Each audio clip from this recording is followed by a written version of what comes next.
Salut les amants, j'espère que vous allez bien. Alors aujourd'hui, petit changement de programme, j'ai une fuite de liquide de refroidissement. Du coup, à première vue, ça viendrait du radiateur. Ta gueule la vache. Ah. Du coup, ça viendrait du radiateur. Donc là, je vais le démonter, mais avant ça, je vais vérifier la compatibilité. Donc j'ai commandé sur un site Art. Et donc c'est du Ridex. J'ai pris aussi une sonde qui est là. Donc ça c'est la petite sonde qui va venir contrôler le ventilateur, qui va prendre la température de l'eau et allumer ou éteindre le radiateur, enfin le ventilateur au besoin. Donc ça c'est du Stark, super marque apparemment. Et ça, le radiateur c'est du Ridex. Donc voilà, les avis sont vraiment mitigés au niveau de ces marques-là. Mais bon, que je vous cache pas que j'ai fait en fonction du budget. Là, on va démonter le Ridex, on va voir ce que ça donne au niveau de la comptabilité, ouais bien sûr, de la compatibilité. Donc pour voir si ça correspond à peu près visuellement au modèle qui est déjà sur le camion. Donc on déballe ça et on regarde.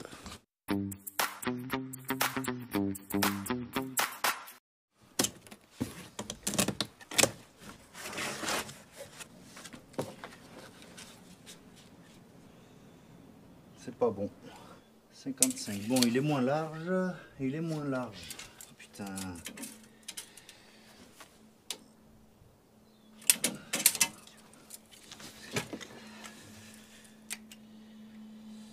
Là, on serait bon en épaisseur. On va mesurer l'anthrax des petits supports. 35.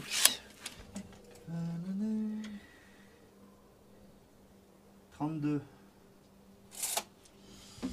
32. Putain, bah, c'est pas le bon.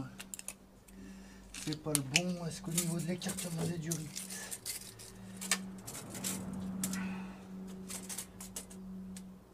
36. 36, là on serait bon.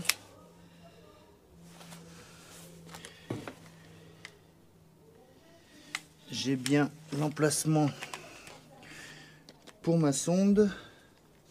Donc ça c'est jouable. Je sais pas si vous allez voir, mais en gros, là sur celui-là, la sonde elle aura une position en haut ici. Et moi la mienne elle est en bas. Donc ça aura pas trop d'incidence sur le fonctionnement, c'est pas un souci, mais je suis en train de me demander si j'essaye quand même celui-là. Parce que là je pense que au niveau du ventilo c'est pareil, je vais pouvoir le bouger puisqu'il est fixé avec des pattes sur le radiateur. Donc ça moi je peux me démerder. Je peux à la limite le passer de ce côté-là pour essayer de gagner un peu dans ce sens-là. Ça c'est jouable. On va le tenter. Bon du coup, on va commencer par démonter la calandre histoire de se faire un peu de la place. Donc là c'est simple, il y a juste déjà dans un premier temps à enlever les clignots et les petits feux factices qu'il y a sur le côté. Enfin c'était des feux factices, là il n'y a pratiquement plus rien. Mais ça c'est juste monté sur ressort en fait, faut passer la main derrière. J'en démonter un et vous comprendrez comment c'est foutu.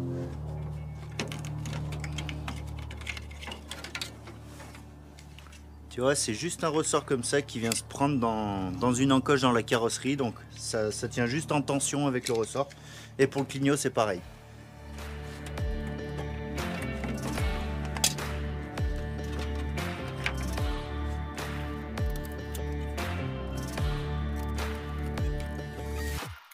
Donc là maintenant, bah, vis Torx. Enfin là, il y en a derrière. Enfin je crois qu'il y en a à peu près 10 au total. On va tous les enlever.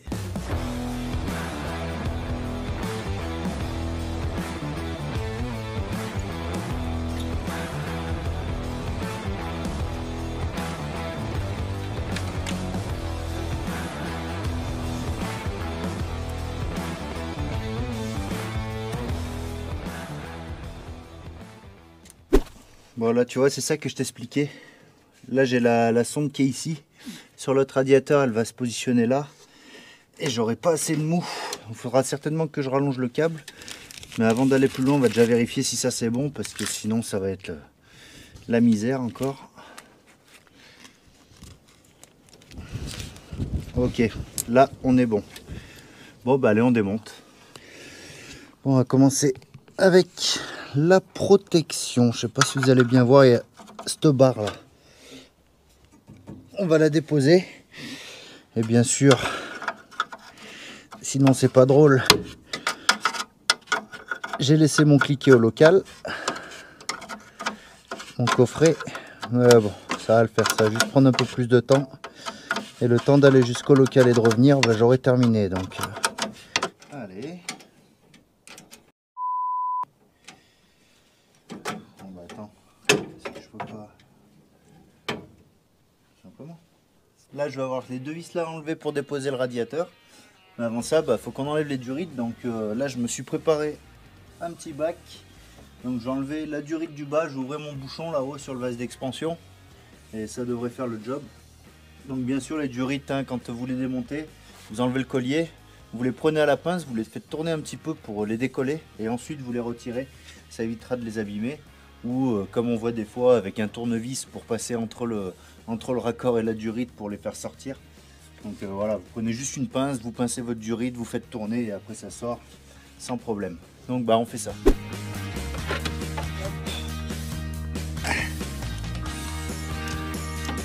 C'est décollé.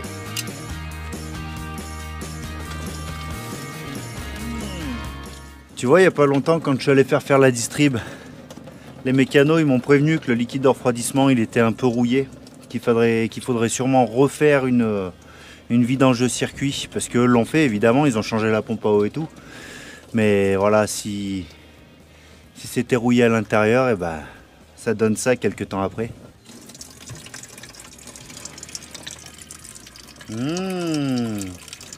Voilà, je l'ai mis en route 2 minutes pour faire tourner la pompe à eau, pour vider au maximum le circuit.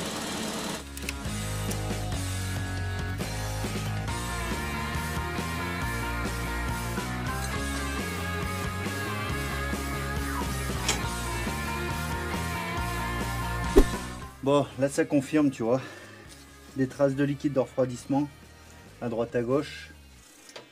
C'est pas joli joli, hein. Et là,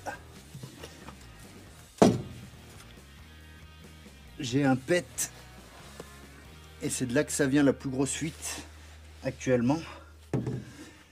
Et c'est pile en face d'un boulon de poulie de courroie d'accessoires. Je suspecte les mécanos d'avoir mis un coup de clé en remontant ma courroie quand ils ont fait la distrib. J'irai peut-être les voir pour leur en toucher 2 mots quand même. Enfin bon, pour l'instant, on n'en est pas là. On continue. J'ai trouvé ça. Ce que je vais faire, c'est que je vais la mettre là. Parce qu'en fait, l'écartement de l'ancien, il est plus court que le nouveau. Et justement, le nouveau, la patte, elle est plus près du tuyau. Donc, je vais mettre là et je vais calculer pour avoir la bonne distance, bien sûr, entre le nouveau trou et celui-là. Et pour tomber à peu près en face des durites au niveau de mes alimentations de radiateur. Et ça devrait faire l'affaire. Donc finalement, je vais quand même démonter celle-là. Et comme ça, j'irai la souder à l'atelier directement. Ce sera quand même plus costaud que juste visser dedans. Donc c'est parti.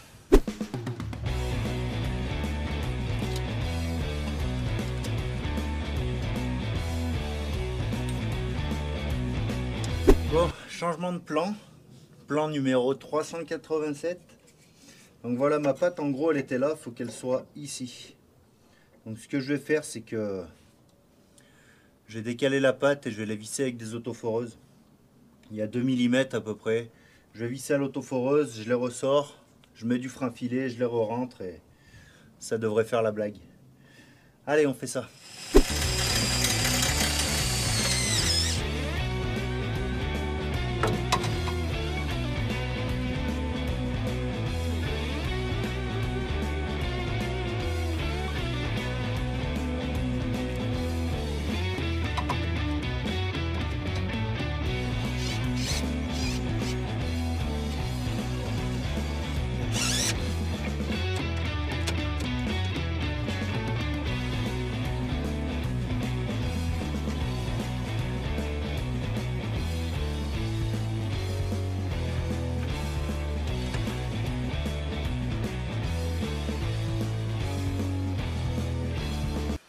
Ah non, elle est là.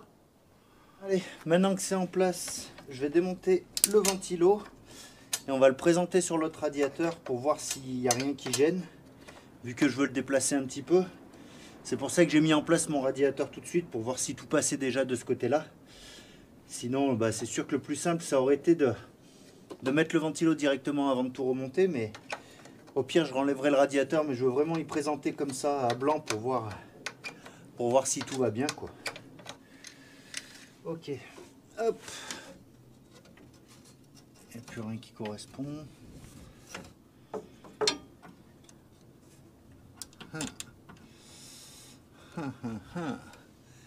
Faudrait que je recule un peu le radiateur de 2 cm.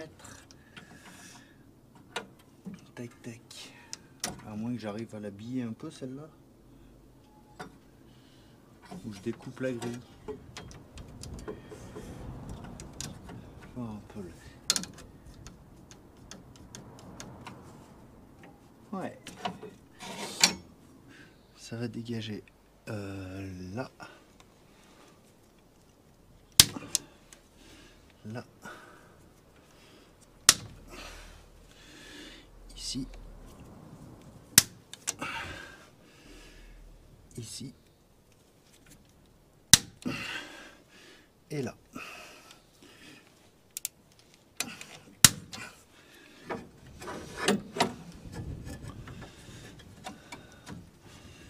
Parfait. Il n'y a rien qui frotte. Ok, allez, on part là-dessus.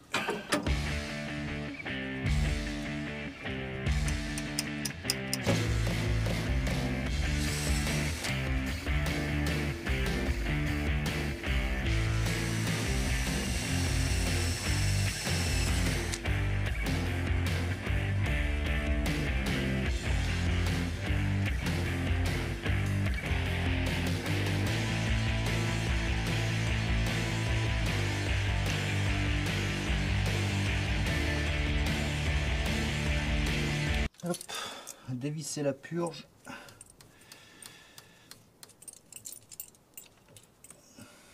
Là, on va pas la mettre trop loin, hein. Hop.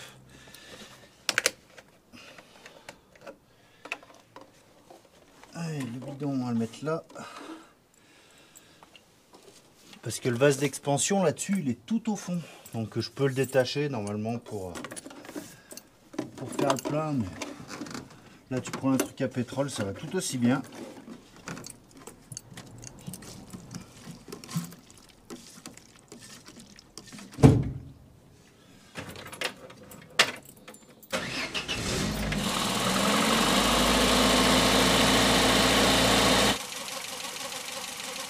Alors là, si ça fume, c'est parce que j'avais mis de l'eau normale, hein. Et bon, vu que j'ai pas vidé tout le circuit en chauffant, bah, l'eau ça s'évapore plus que le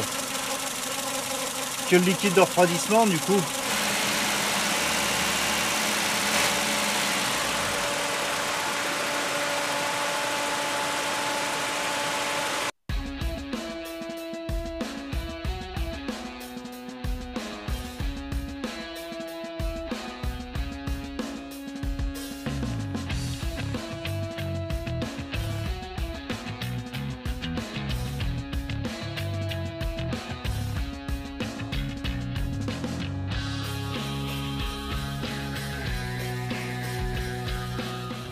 Bon, on est parti, on va aller essayer ça. Alors par contre, je sais pas si tout à l'heure je vous ai pas parlé dans le vent là quand j'étais devant le moteur. En gros, ce que j'ai expliqué, c'est que je galérais à faire donc le vide d'air dans le circuit. Alors sur le coup, je m'étais dit putain, aussi bien le Calorstar il s'ouvre pas. Du coup, bah voilà, en désespoir, j'ai carrément enlevé la grosse durite sur laquelle il y avait la purge. Et là, bah voilà, ça a bien refoulé, là ça a envoyé. Donc voilà, j'ai fait cette solution là pour ensuite continuer un petit peu à renouveler le liquide de refroidissement. Donc j'ai enlevé au maximum, parce que j'ai roulé à l'eau pendant un moment, hein. Donc j'ai enlevé au maximum de la flotte qui coulait d'ailleurs bien marron pour jusqu'à ce que je vois le liquide de refroidissement couler à nouveau. Donc voilà, là c'était bon. Et du coup, vous l'avez vu, j'ai pu faire mes purges, donc nickel. Donc là, le radiateur, j'ai pas de fuite, rien. Mon niveau est bon, j'ai fait mon niveau, donc bien sûr avec chauffage ouvert, hein. Donc là, on va rouler un peu. Ouais, je vais aller par là. Et l'idée, c'est d'essayer de faire chauffer un peu le camion pour voir si le ventilo il se met en route ou pas. Bon là après je vous cache pas qu'il fait pas très chaud, donc ça risque d'être un peu la misère. Et du coup voilà, pour en revenir sur cette fameuse sonde qui détecte la température de l'eau pour mettre en route ou non le ventilateur pardon. Je pense qu'en fait le fait que j'avais une fuite, il devait y avoir à moitié de l'air dans le radiateur à chaque fois, donc le radiateur il devait tourner à moitié à vide et la circulation de flotte se faisait pas correctement, et à mon avis au niveau de la sonde, eh ben, il devait pas y avoir de flotte quoi, donc ou alors pas assez remué pour passer dans le moteur si tu veux, pour qu'elle monte la température, et c'est pour ça à mon avis que le ventilo il se déclenchait pas. Donc là c'est ce qu'on va voir, c'est ce dont on va s'assurer maintenant.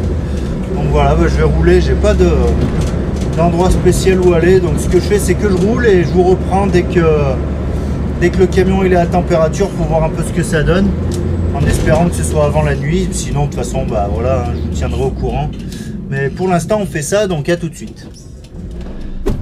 Bon, je suis arrivé dans un endroit où je devrais faire chier personne. Alors j'espère que le son sera bon. J'ai enlevé du coup les micros de la GoPro parce que ils ont plus de batterie. Hop. Alors, donc là ce qu'on va essayer de faire, c'est essayer de faire monter le camion en température pour voir si le ventilo il se déclenche. Déjà je vais regarder s'il n'y a pas de fuite. Ça n'a pas l'air, ça a l'air de bien se passer. Là normalement ok, donc je sais pas à quel moment il se déclenche le ventilo non plus, donc allez, là je suis à peu près à moitié de température, donc c'est la norme hein. À moitié un peu haute.